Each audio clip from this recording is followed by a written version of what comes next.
Olá, tudo bem? No jardim do Éden tinha árvore que ficava no meio do jardim e o seu fruto era proibido. E o homem comeu o seu fruto. E o que era o fruto? Não era uma banana, não era maçã, não era uma carambola. Não, era o ego.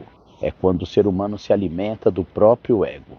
E quando se alimenta do próprio ego, ele se torna um narcisista. E o narcisista, ele vive lutando para ser grandioso, e com um senso de grandiosidade exagerado de si mesmo, passa a querer ser melhor do que todos.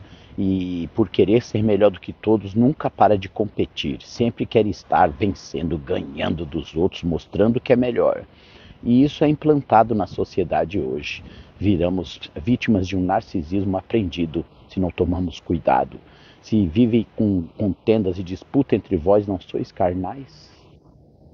É por essas coisas que o evangelho está do jeito que está. Porque hoje o evangelho tem garoto propaganda, hoje o evangelho tem troféu pro melhor pastor, troféu pro melhor... Aonde que o evangelho... Aonde? Mostra pra mim aqui na Bíblia.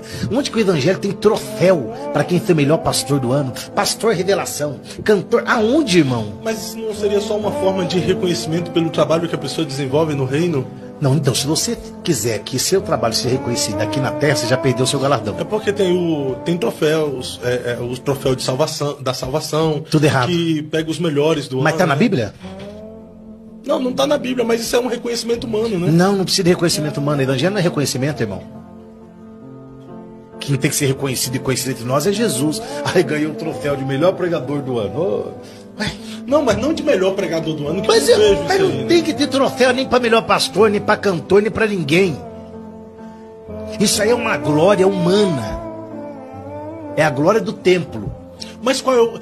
É a glória do templo. Aquela que Satanás pegou Jesus e colocou Jesus na parte mais alta do templo. Mas a ideia do cara não é correr atrás desse troféu humano. Simplesmente as pessoas vêm e reconhecem. Ele não deveria nem receber. Você viu João Batista receber algum troféu de maior profeta?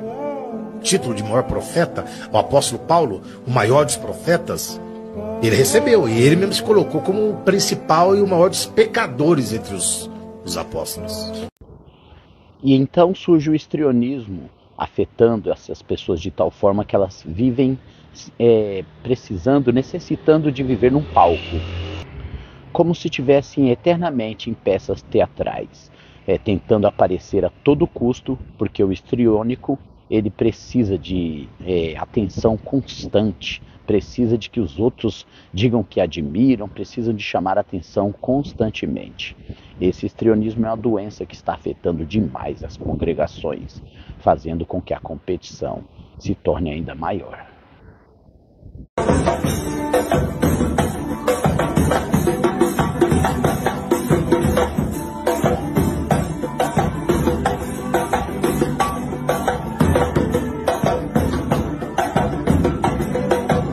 Eu me converti no pentecostalismo em 1971.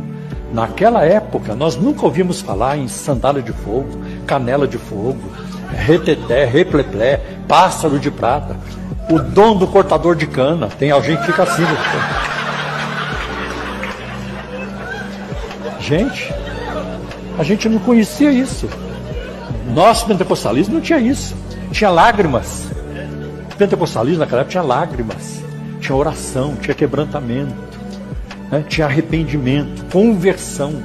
Hoje nós não temos conversão, nós temos pessoas indo para as igrejas, aderindo, mas sem se converter. Bom.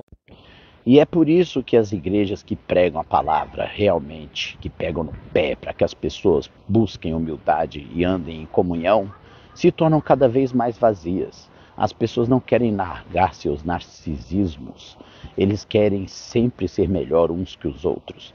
As pessoas não querem parar de ser histriônicas, elas querem sempre chamar atenção constantemente, por isso as competições vão destruindo as comunidades, vão fazendo com que as pessoas se tornem rivais entre si e acabem até se agredindo de todas as formas possíveis. E aí, as igrejas, que os pregadores começam a pegar no pé contra esses narcisistas, esses histriônicos, vão ficando vazias.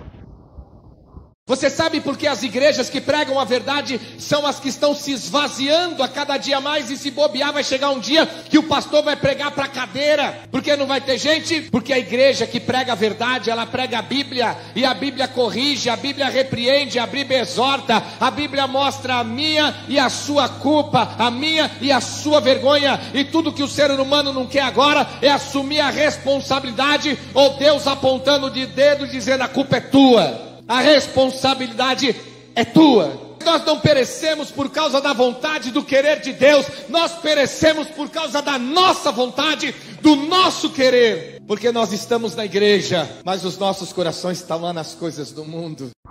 Que tristeza é para um pai ou para uma mãe ver os filhos constantemente brigando, desejando se acabar, se destruir, se machucarem. Que tristeza é para um pai ver os seus filhos querendo diminuir os outros, prejudicar os outros irmãos, usando a sua vida não para serem uma família unida, mas serem uma família que vivem em contendas, divisões, que vivem destas formas horríveis.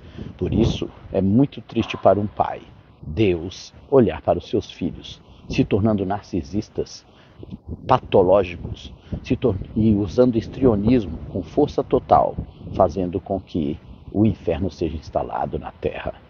Que Deus abençoe as pessoas de bom coração. Beijo.